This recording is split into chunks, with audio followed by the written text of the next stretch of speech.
hello. Yan. Ang message ko ay very, very short. Dahil wala na naman po tayong bibigyan ng message. Una ko ay thank you. Thank you sa inyong lahat kasi natin nila dito is most probably the ones who were involved in all the preparations and everything. The working group sa inyong lahat. Thank you very much. I love you too. Thank you. Second, kanina, in the beginning, ang sabi, tapos ng maintenance mode. Meaning to say, we are to start the missionary mode.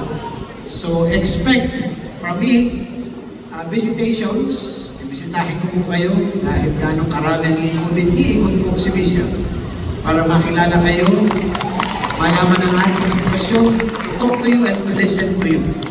And from there, we hope, katulad ng binagin ko kanina sa misa, to surrender ourselves to God's grace. Sa tanging karanasan, pag ang biyaya ng Diyos ang nangibabaw, higit ang nagiging paglago ng kahit sino sa bayan. So again, thank you very much.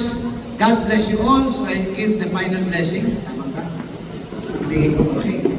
Yung mga wala dito, hindi wala silang blessing. Joke. The Lord be with you. And with your spirit. And may Almighty God bless each one of us. The Father, the Son, and the Holy Spirit. Ingat po kayo sa pag-uwi and God bless you. Thank you.